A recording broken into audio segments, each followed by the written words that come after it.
ang mag-ama na nakarating sa di umano sa isang mundo ng mga higante at hiwaga na pinaniniwalaang ang nawawalang Garden of Eden na magpapabago sa kanilang buhay.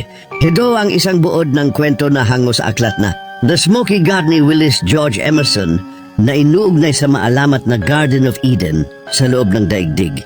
Ang kwentong ito ay ipinahayag bilang tunay na salaysay ni Olaf Jansen, isang matandang Norwegian na naglahad ng kanyang kakaibang karanasan sa loob ng daigdig. Si Olaf Jansen at ang kanyang amang si Jens Jansen, mga mangingisda na mula sa Stockholm, Sweden. Bagamat naglayag sila mula sa Norway, nagsimula ang kanilang paglalakbay noong 1829. Sila ay mahilig sa pakikipagsapalaran at naglayag sa hilaga gamit ang kanilang maliit na bangkang pangisda. At ang layunin ay makarating sa the land beyond the north wind, o ang mga lupaing sinasabing lampas sa matinding dulo ng hilaga. Habang naglalayag sila sa karagatan ng Arctic, napansin nila ang isang kakaibang pangyayari. Ang dagat ay biglang naging walang yelo at ang tubig ay naging mas mainit habang patuloy silang sumasalubong sa hilaga. Sumunod sila sa isang malaking ilog at nakita nila ang isang napakalaking butas o aperture sa North Pole na nagsisilbing lagusan papasok sa loob ng malaking bundok ng yelo. Sa mahabang paglalakbay sa madilim na ilog, napansin nila ang liwanag ng ilaw sa loob na nagmumula sa isang tila ba sentral na araw na tinawag nilang The Smoky God o ang mausok na Diyos. Isang umiilaw na ulap na kulay kape na nagbibigay liwanag sa buong panloob na mundo. At pagkapasok, natuklasan nila ang isang malawak na kontinente sa loob ng daigdig na puno ng buhay at biyaya. Nakita nila ang mga kagubatan na may napakalaking puno at napakagandang tanawin at mga hardin at mga nagtataasan na mga gusali na ngayon lang nila nakita sa buong buhay nila.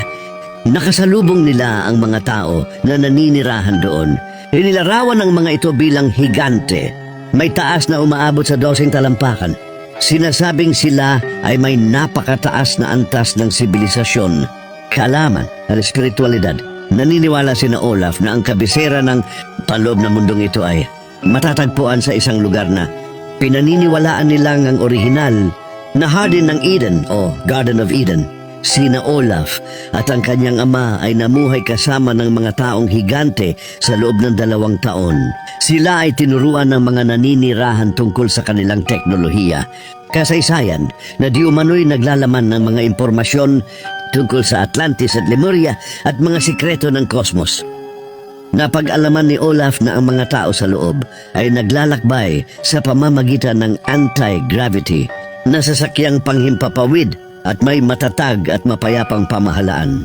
Nagpasya sina Olaf na umuwi at magdala ng balita tungkol sa kamangha-manghang mundo.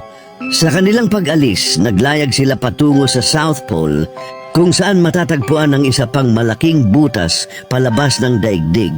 Sa karagatan malapit sa labasan sa South Pole, inabutan sila ng isang malaking bapor at nagkaroon ng malakas na bagyo. Namatay ang ama ni Olaf na si Jens Jansen sa pagbagsak ng isang iceberg. Si Olaf naman ay natagpuang halos patay na at nakasakay sa mga labi ng kanilang bangka. Nang magkwento siya tungkol sa Smoky God at sa Inner World, itinuring siyang baliw at ikinulong siya ng mahabang panahon.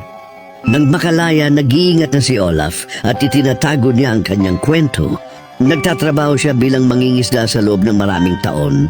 Nang matanda na siya at bago siya mamatay, ibinigay niya ang manuskrito ng kanyang kwento kay Willis George Emerson na siyang naglathala nito upang ibahagi sa mundo ang lihim na inner world o tinatawag na Agartha. Ang kwentong ito ang nagpapakita na kung gaano kalaki ang ating mundo. Ganon din kalawak ang hiwaga na nababalot dito. Tandaan, ang kwentong ito ay isang nobela o alamat lamang na inilathala bilang isang tunay na salaysay, ngunit hindi ito kinikilala bilang historical o scientific fact. Kung nais mo ang mga ganitong kwento, halika at magsubaybay para sa mga kwentong hiwaga, alamat at kababalaghan.